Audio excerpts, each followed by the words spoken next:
Nós iniciamos a edição de hoje aqui do Jornal da Manhã falando da derrota do governo no Congresso. Foi mais uma derrota. A Câmara acabou derrubando o decreto do presidente Lula que aumentava o imposto sobre operações financeiras, o IOF. Quem tem o destaque para a gente é o Bruno Pinheiro. Por 383 votos contra 90, a Câmara dos Deputados derrubou o projeto legislativo que suspende o decreto sobre o aumento do IOF.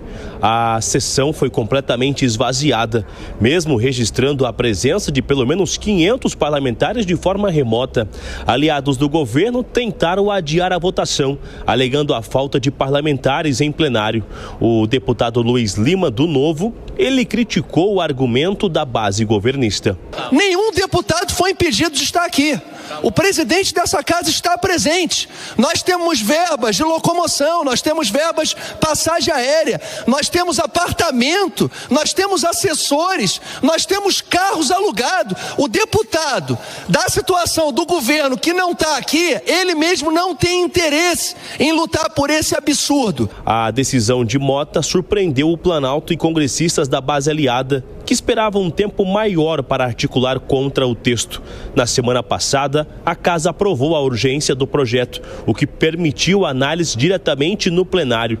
Lindenberg Farias, líder do PT na Câmara, disse ter sido surpreendido com a decisão do presidente Hugo Mota de pautar a matéria em uma semana esvaziada. Eu não entendi, porque em todos os momentos a gente fez campanha do presidente Hugo Mota e sempre elogiou, que ele dizia: eu não coloco nada no plenário sem passar pelo colégio de líderes. Como líder partidário, eu tomei um susto quando soube que estava pautado o projeto às 23h35 da noite, sem consulta aos líderes. Líder do PL na Câmara dos Deputados, Sóstenes Cavalcante, comemorou o resultado da votação e agradeceu a decisão de Hugo Mota de pautar o projeto que sustou os efeitos do decreto de 22 de maio de 2025, que alterava a regulamentação do imposto sobre operações de crédito, de câmbio e seguro. Hoje estamos nos livrando disso. Parabéns ao presidente Hugo Mota, parabéns a esta casa pela resposta. A proposta aprovada assusta todos os decretos do governo que aumentaram as alíquotas do IOF. As 3 normas editadas desde maio. O projeto tramitou apensado de forma conjunta com outras 36 propostas de mesmo teor. A maioria dos textos foi patrocinada pela oposição. O último decreto editado pelo governo com a recalibragem ajustou a expectativa de arrecadação da elevação do IOF para 10 bilhões de reais em 2025. Antes, a versão original publicada em maio e reeditada em junho indicava uma receita de aproximadamente 20 bilhões de reais. Na votação, apenas as bancadas da federação formada por PT, PCdoB e PV, o governo, a maioria e a federação do PSOL Rede orientaram contra o projeto. O PP, Republicanos, União, o PSD e MDB, legendas com representantes no comando de ministérios da esplanada, orientaram a favor.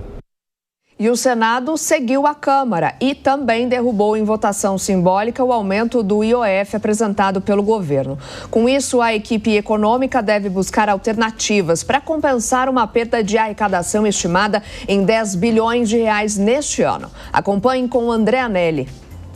Logo após a aprovação na Câmara dos Deputados, o Senado seguiu na mesma direção e derrubou o decreto presidencial que estabelecia alíquotas maiores do Imposto sobre Operações Financeiras, o IOF, para transações que envolvem câmbio, seguros e créditos para empresas. Em votação simbólica, apenas o Partido dos Trabalhadores, o PT, e o PDT foram contrários à medida. As senadoras e os senadores que aprovam permaneçam como se encontram. Aprovado o projeto, com os votos contrários da bancada do PT e também do líder Everton. Ao final da sessão, o presidente do Senado, Davi Alcolumbre, justificou a derrubada da medida do governo pela falta de diálogo com o Legislativo na publicação do decreto no mês passado. É claro, é óbvio que em algum momento ou outro nós não concordaríamos com uma matéria ou com outra. Esse decreto começou mal. O governo editou um decreto que foi rapidamente rechaçado pela sociedade brasileira. Hoje, a demonstração clara e inequívoca que o Poder Legislativo está conectado e antenado com os desejos da sociedade, mesmo respeitando aqueles senadores que se posicionaram contrários.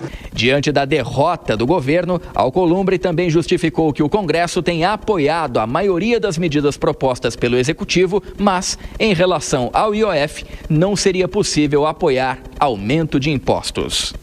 Esta demonstração no dia de hoje é a demonstração daqueles que estão há 2 anos e meio ajudando na agenda do governo. Esqueceram o que foi feito antes de receber a faixa presidencial. Nunca na história do Brasil um presidente da República aprovou uma emenda constitucional na Câmara dos Deputados em 60 dias para um novo governo. Agora, a proposta precisa ser promulgada pelo presidente do Congresso, justamente o senador Davi Alcolumbre.